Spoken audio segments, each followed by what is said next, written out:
Welcome to this very brief lecture about landslides. Landslides are one of the natural hazards that's included in your long list, and we categorize this as a geologic natural hazard, but it also has some weather components associated with it.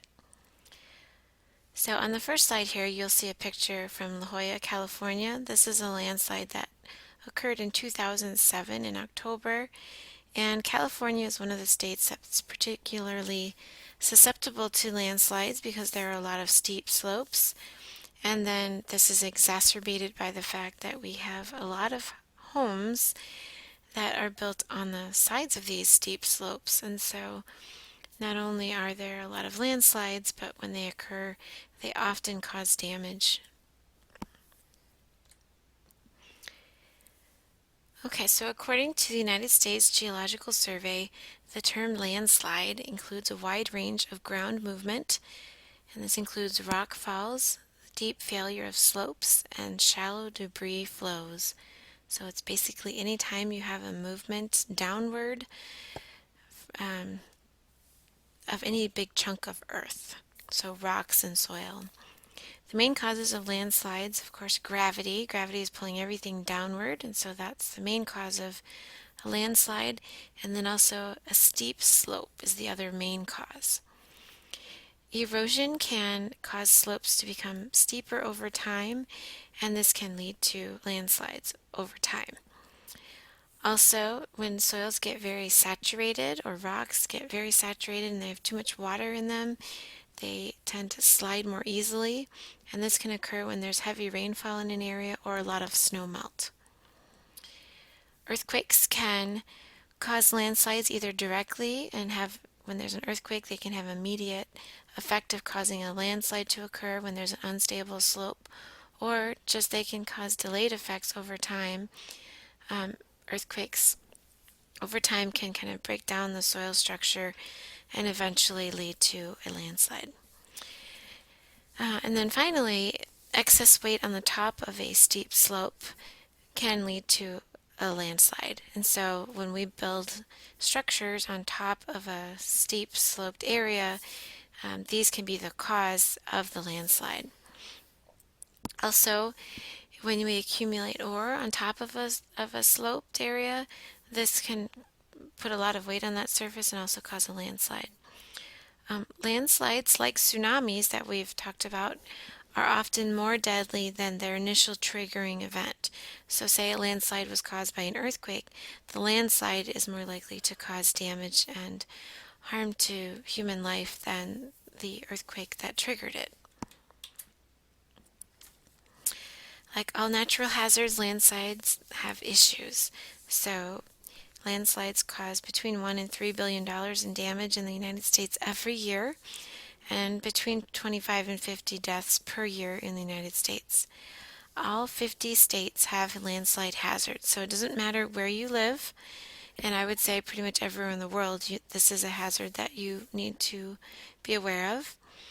The areas in the United States that have the most severe issues are any areas with steep slopes. So these tend to be mountainous regions like the Appalachian Mountains, Rocky Mountains, the Pacific coastal ranges, so that's California and Oregon and Washington states, and then some parts of Alaska and Hawaii where there tend to be steep mountain slopes.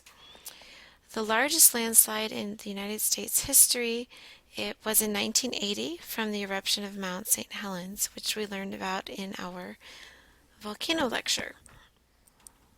This landslide was 14 miles long, and if they had tried to move it, which they didn't, the material from the landslide would have filled 250 million dump trucks. Around the globe, landslides cause hundreds of thousands of deaths every year, so they are a major issue all around the globe, and actually often more of an issue in developing countries where people tend to build in places that are not as safe from landslides, and some parts of the world are more prone to earthquakes than some parts of the U.S. One landslide that's been in the news very recently is the Oso, Washington mudslide, which occurred March 22nd of 2014, which was very soon, very recent compared to when I'm recording this lecture. So some of this material is still coming in. This landslide occurred 4 miles outside of the town of Oso, Washington. This is a rural area with housing that's kind of spread out. This mudslide um, was a 1 mile wide swath of mud that came down and covered an area a mile wide up with mud up to 40 feet deep. The mud and rock that came down off of the slope dammed up the Stillaguamish River, which caused flooding behind the river, which made the whole situation worse. It also covered a state highway, which made it harder for vehicles to come in and out to help with recovery efforts. The mudslide destroyed 49 different homes and structures. At the time of this recording, more than 30 people have been confirmed dead, and about 15 people are still classified as missing. Because this is mud that's 40 feet deep, some of the bodies may never be recovered from this mudslide. So here we see a picture. This is courtesy of the Washington Department of Transportation, where you can see the hillside that has sloughed off and all of that mud and rock that slid down the hillside and just completely decimated the trees in its path and all of the homes and highway that were in the path of the mudslide.